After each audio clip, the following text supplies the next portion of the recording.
Tell them why you mad, Knox. Tell them why you mad. Did you pay for that sprinter or did 50 send the sprinter? What you mad that Ape Gang Garcia checked you over Meek Mill? Or are you mad that 50 Cent posted a video on his Instagram mocking it and unfollowed you? Are you mad that Gillie the Kid actually brought you up on $1 million worth of game for hundreds of thousands of people to see? Tell him why you mad, Knox. Are you mad because of the conversations that we had back and forth when you was about to get out of the halfway house and you were saying, Mikey T, I need your help. Mikey T, you got these blogs on lock. And I was the guy who took those phone calls only to be blocked for no reason just because of you knowing that I had an affiliation with Bangum Smurf while you were trying to kiss up to 50 Cent. Well, what did that do for you, Knox? How did all that kissing up do to 50 Cent? You didn't get Bean signed.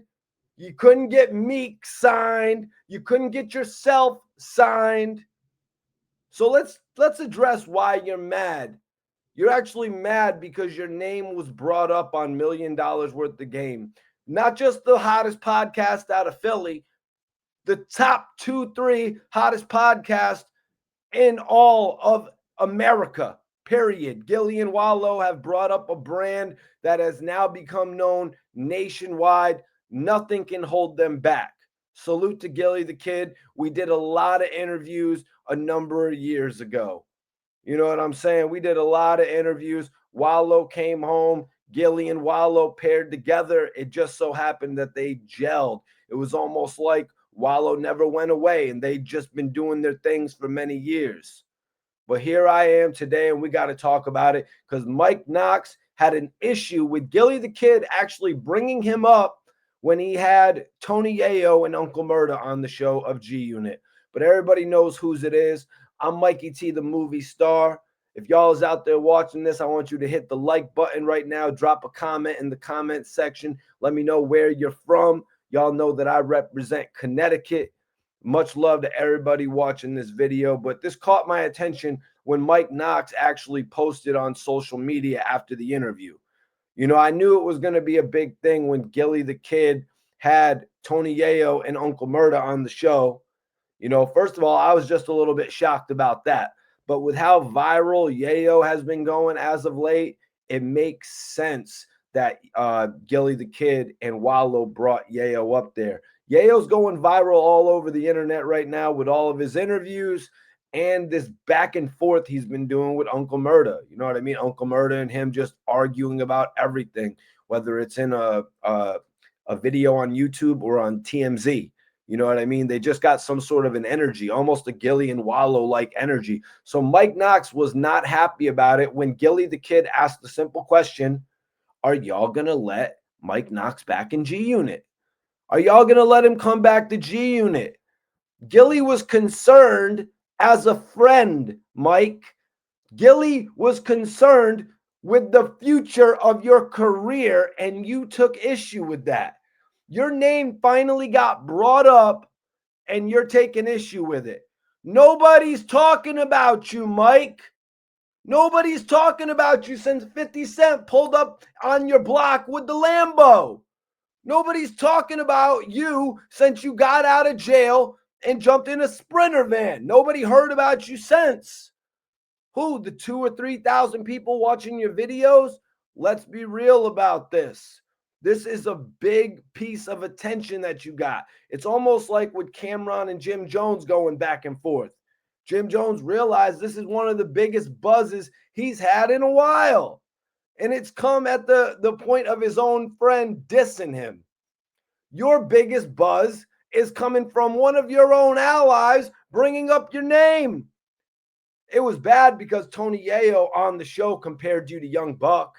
You know what I mean? He's basically said once 50 Cent notices weakness, he's going to cut somebody off immediately. And 50 did that one so smooth.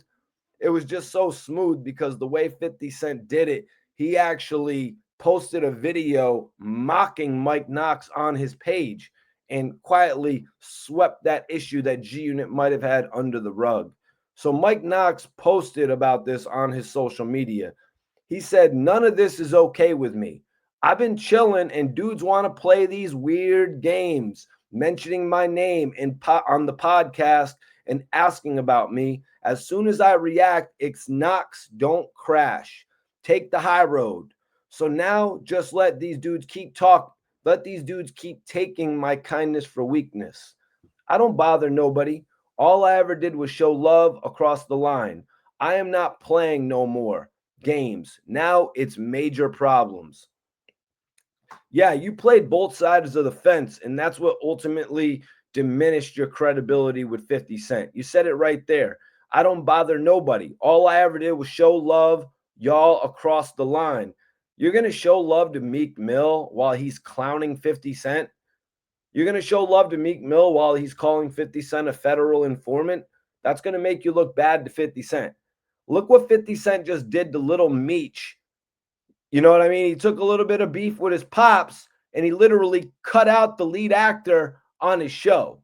So you made a couple mistakes in this whole little write-up that you did on social media. And I was going to come on here and cover this a few days ago, but I really didn't realize you were going to quote unquote crash out the way that you have, because all that needed to be done here was a simple message to Gillie. If you want to be on the podcast that bad, you could have wrote Gillie a message and said, "Hey, Gil, we could generate at least 250,000 to 300,000 views if you just have me come up there on $1 million worth of game and we actually have my response to this." But instead, you want to write a post on social media and call people weird for mentioning your name on the hottest podcast in the world.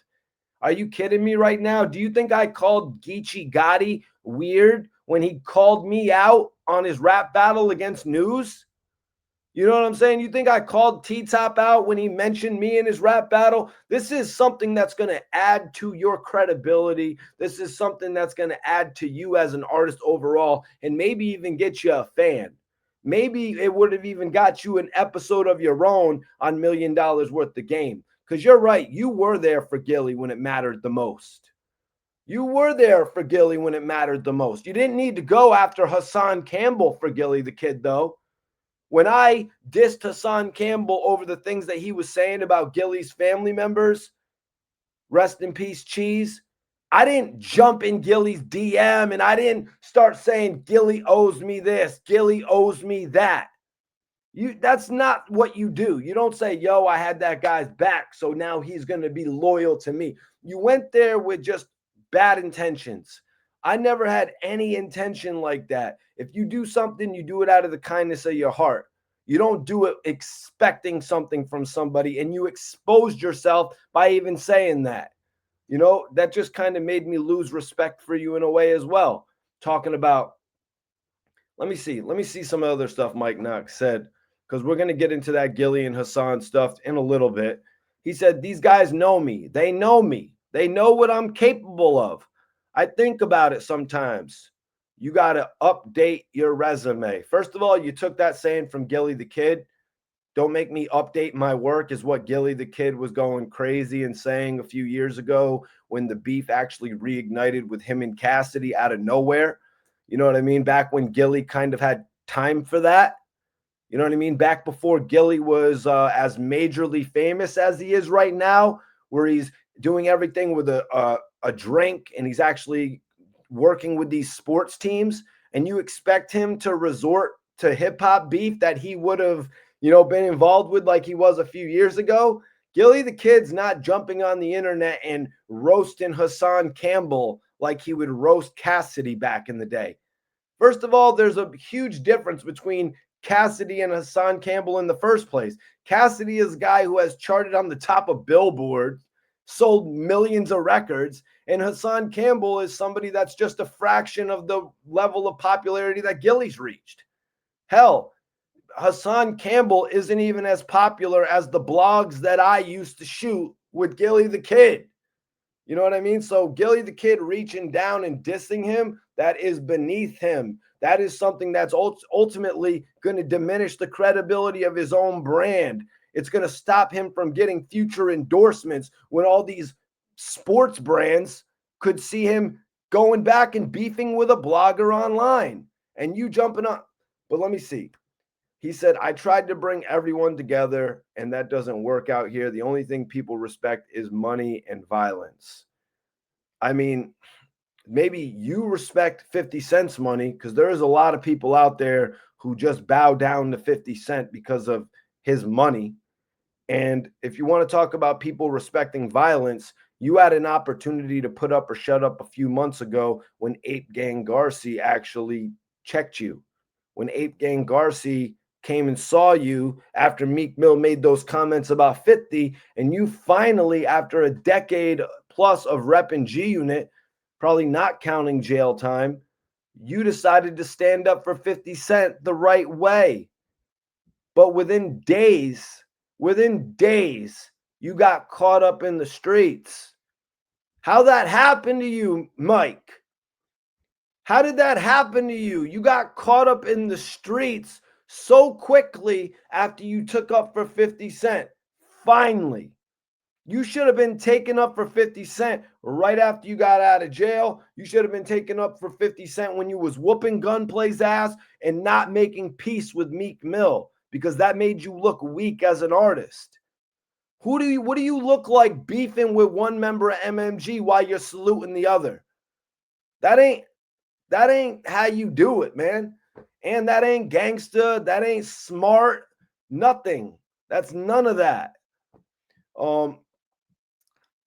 Mike Knox said, I had a conversation with Gil about it. His response was, I wasn't bringing it up to disrespect you in any kind of way.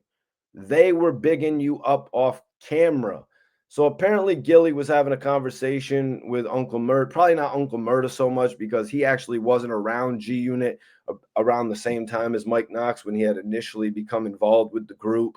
Mike Knox originally got involved with the group when they did like a mixtape hosting. You know what I mean? This was back in the day when like Max B and all these guys were hosting mixtapes for a few $100. So Mike Knox had Tony Yayo hosting his mixtape, which I'll admit was a good look because Yayo was not a mixtape rapper.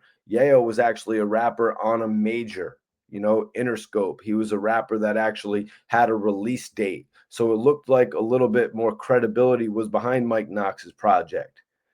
So, but like people are saying, Tony Yayo does not determine who is and who is not in G Unit. But certain people could be getting signed. Certain artists could get signed based on being around other G Unit artists like Spider Loke and Young Buck. You know what I mean? Not every artist is just going to send in a demo and get signed. So he said, I had a conversation with Gil about it. His response was, I wasn't bringing it up to disrespect you in no kind of way. Exactly. Like I said, Gillie the Kid is actually giving Mike Knox a look by bringing him up on $1 million worth of game, because I guarantee you, Math Hoffa, when he interviewed Tony Yayo, you know what I mean? All these guys, Vlad, when he interviews Tony Yayo, anybody that Adam 22, I'm not sure if Yayo went over there, but they're not going to be asking about Mike Knox. Art of the Dialogue's not going to be asking about Mike Knox. Cam Capone might now, but in all honesty, Gillie the Kid, the guy in your backyard, how you keep saying that about how you keep saying Gillie doesn't do anything to support Philly, like Gillie is the only one that gave you that look to say, are you going to let Mike Knox back in G Unit? So let's be real. Gillie the Kid gave you a look right there, and you're just feeling a way about it because of how everything looks right now. And because of Tony Yayo's answer. Tony Yayo's response was that, man, when 50 Cent sees weakness, he's going to detach himself immediately. And then he started talking about how Young Buck was crying. Mike Knox, MK, how do you get compared to Young Buck crying? How do you get compared to Young Buck crying, man? All these dudes want to start a podcast just because Gillie got lit by starting a podcast. Everybody has always known that Gillie the Kid has the gift of gab. Gillie the Kid can talk for days. I mean, me and him, we connected for so many years off of doing interviews. Major respect and love to Gillie, major love to Wallow. You know what I'm saying? And Mike Knox, I was ready to show you love as well. We spoke when you were in the halfway house. You said, Mikey T. I spoken to many rappers while they were locked up, and they said, Mikey T, when I get out, I want you to do this, that, and the third. Help me just like you helped the other artist. So, Mike Knox, you weren't the only one, but you are the only one that tried to cut me off over Bang'em Smurf. And that was weak. That's something that 50 Cent, in Tony Yayo's words, doesn't like. Weakness. I've had G-Unit artists invite me up to the G-Unit office.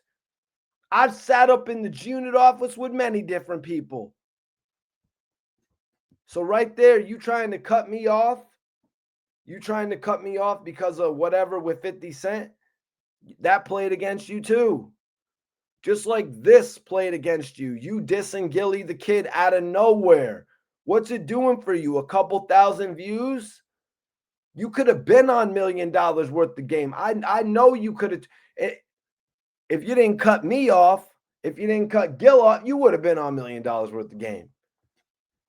You would have been able to explain your story. The views would have took a little bit of a hit. You know, would have did a little 180,000. But Mike Knox would have got to talk about getting kicked out of G-Unit and how he felt when 50 Cent posted that video of two comedians mocking him getting stalled out in the hood.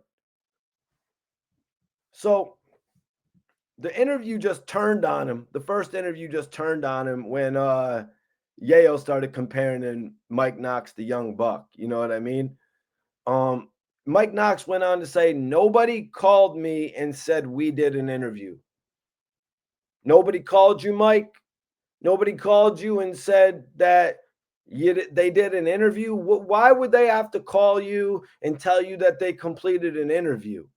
Like, I really don't understand that. That makes absolutely no sense to me. And as a content creator, it's very annoying when you gotta, if you're expected to do something like that. Why is Gillie checking in with you when he has a multi-million-dollar brand and you came out of jail and you actually couldn't turn your situation into a profit?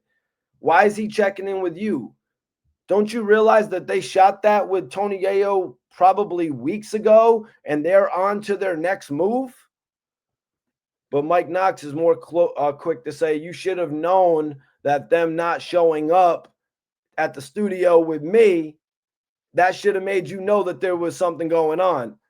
You are not core G-Unit, Mike Knox. You are not core G-Unit. You were never even really an affiliated artist that was set to drop an album. Do you hear what I'm saying? You had core G-Unit, Young Buck, Lloyd Banks, Tony Yayo, 50 Cent, The Game, core G-Unit right there. You had artists that 50 Cent signed that actually were in development to release albums. Olivia, Behind Closed Doors. Mobb Deep got Blood Money. Spider Loc, The West Kept Secret. Hot Rod, Fastlane, Maserati Fox. Up for debate what his out if he would have even really gotten an album. You had heard rumors back in the day of 50 Cent signing artists to mixtape deals. Didn't really understand it. Mike Knox, you were not on that list of artists with a projected album to actually release on G-Unit Records. I'm just speaking on the history of it. So they should have known something was off. No, Gillie the Kid didn't even know that there was a recording of Young Buck crying. When Tony Yayo started telling him this story, Gillie was planning on making it breaking news. He's like, yo, I thought you were breaking that story to me. Nah, Gil wasn't paying attention to Young Buck crying back in the day. Gillie was too busy making records and trying to get famous, working with famous record labels, not just hovering around them for no reason on some 40 Glock type shit. You know, Gillie the Kid was over at Cash Money trying to do things. He was over at Warner as a part of a group trying to do things, turning down Jay-Z, turning down 50 Cent, making some bad decisions. Now, Mike Knox also said, I reached out to Yayo. So he reached out to both these guys after the interview. And he said, I reached out to Yayo, and his response was, I didn't disrespect you. And, you could believe Yayo when he says that, because really everything that comes up with these guys, whether it's the Uncle Murda and the Tony Yayo interview on $1 Million Worth of Game, or 50 Cent on $1 Million, these guys are just laughing about everything. You know what I mean? It's like they're just laughing about everything. Like they're the most elite of the rich. Like just every little thing, it's like they're just laughing. You know what I mean? So I'm just like kind of annoyed with their interviews when I'm watching it. And I can kind of see why Vlad is like, all right, this Uncle Murda and Tony Yayo thing, uh, maybe I'll just go back to Yayo solo. You know what I mean? Although I would like to see Uncle Murda go up there and just give his life history, you know, but it just doesn't seem like Uncle Murda is all too concerned with that. So let's see here. When you see someone frontline and do different shit, that's not the way you handled it.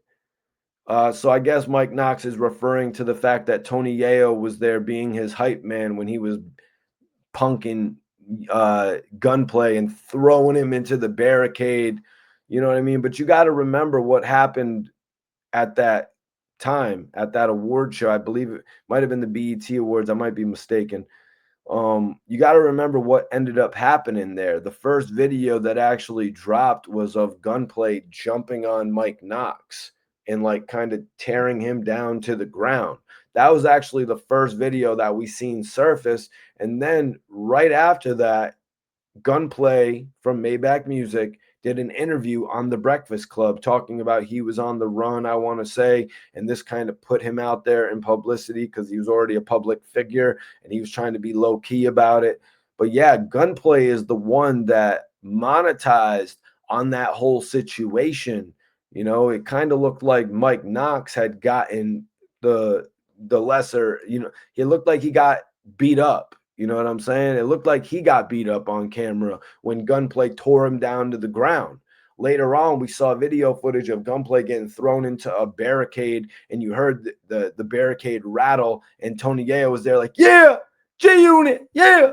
And it was crazy, hilarious just to hear Tony Yayo hyping up the guys as they were all pummeling Gunplay. You can go check out that footage, though. But if you remember it in real time, the first piece that World Star had was the stuff of Gunplay jumping on Mike Knox's back. And then the very next morning, Gunplay was already on the Breakfast Club talking to Charlemagne and, you know what I mean, Envy and Angela Yee. I know she was still there at that point in time. So yeah, he's the one who really capitalized off of that.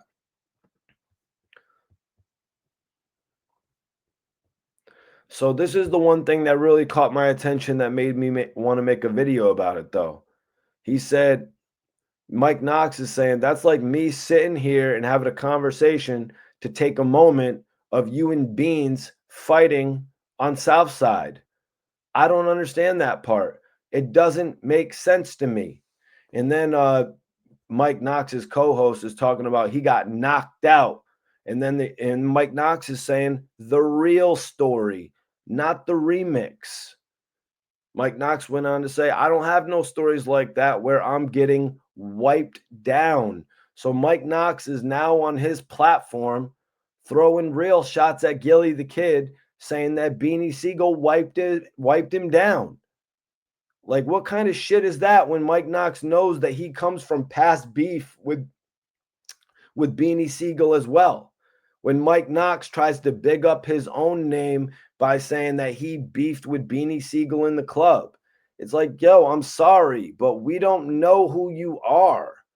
We didn't know who you were back then to be bragging about beating up Beanie Sigel. Therefore, we don't care. You know what I mean? There's a difference between Gillie the Kid and Beanie Sigel fighting and Mike Knox and Beanie Sigel fighting. You see, there's all types of rumors about Gillie the Kid and Beanie Sigel. Oh, Beanie Sigel knocked out Gillie the Kid in front of Birdman. Beanie Sigel went into a clothing store and dragged Gillie the Kid out in front of Birdman. There's a lot of things that go behind that whole situation with whatever happened with Gillie the Kid and Beanie Sigel. Apparently, there was a fight there. I never got to talk with Gillie the Kid about it. Mike Knox never brought it up until he started to get mad about not being on $1 million worth of game. Instead, he feels like as he said, his legs are being cut out from under him from Gillie the Kid, from Wallow on $1 million worth of game when they just brought up his name in front of 200,000 or more people, 1 million subscribers that just would have never heard your name, that would have just thought Mike Knox was a wrestler, would have just thought Mike Knox was a random person. They wouldn't even be able to put a picture, you know what I mean? A face to the name. And Gillie the Kid and Wallow are giving you that. And you want to go on your platform and you want to call Gillie the Kid out over the fight with Beanie Sigel, and you want to say Gillie the Kid has been remixing the story. First of all, I'm one of the main people that did interviews with Gillie the Kid, and it just never got brought up. You know what I mean? Doing an interview with Gillie the Kid was pretty crazy back in the day. Some days, I know on my first interview with Gillie, he was just yelling. He was just yelling the whole entire time. So right there, Mike, you want to say what you want to say about helping Gillie through the Hassan Campbell battle, which we'll get into next. This right here is going to seal the deal on your relationship with Gillie the Kid. I don't even know why you'd come out publicly, put this on a platform publicly about him and Beanie Sigel. The man, those guys are friends at this point in time. Is Beanie Sigel going to pop up on $1 million worth of game? Probably not. Probably not. But the fact of the matter is, it's a situation that you're bringing up now, and that's going to make it worse for you in the future. You could probably turn off a lot of your own fans to even want to be rocking with your podcast now. You could lose one of your co-hosts now off of whatever podcast it is. But like I said, since Gillie the Kid started his podcast, everybody wants to be podcasters now. It's kind of annoying. It's kind of annoying, man. And it's a lot more competition for me. But you know what I'm saying? I like to release videos every day. I just did an interview with one of Math Hoffa's co-hosts, Gat Murda, a.k.a. Gat Taylor. Excuse me, Gat. That's right. It's Gat Taylor. I actually did an interview with Gorilla Nems, who actually is dropping an album on Valentine's Day. It's called America's Sweetheart. Much love to Gorilla Nems for actually doing the interview with me. Reed Dollaz, Philly's own Reed Dollaz, Southwest. I did an amazing interview with Reed Dollaz that you guys could check out right now. But if y'all have been watching this and enjoying this content, I want you to follow me on social media. I want you to follow me on social media right now, and I'll follow you back. It's Mikey T _ the movie star. And if you're just on YouTube here, just drop a comment, say, hey, Mikey T, I subscribe back. I definitely appreciate everyone that rocks with the brand, man. And I had to come and talk about this today just for the various reasons that I went over, man. You know what I mean? From it all starting with that one social media post after Mike Knox was upset about the interview that Tony Yayo and Uncle Murda did on the show. And another thing I wanted to address was actually them saying, why would you bring it up with Tony Yayo and Uncle Murda and not with 50 Cent? Well, first of all, Tony Yayo is the first one that we saw Mike Knox affiliated with that was in G-Unit.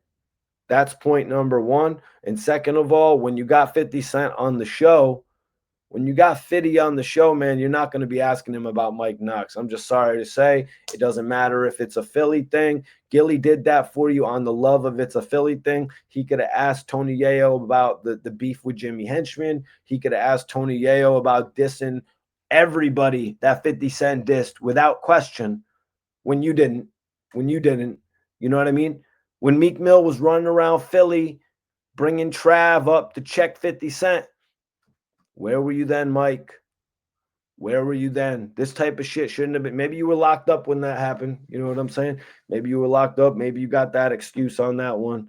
You know what I'm saying? But there's just a lot of stuff that was popping off. And I just wanted to come on here and address it today. Expect more content like this from me. Make sure you run up the numbers, man. I'm out of here. Peace.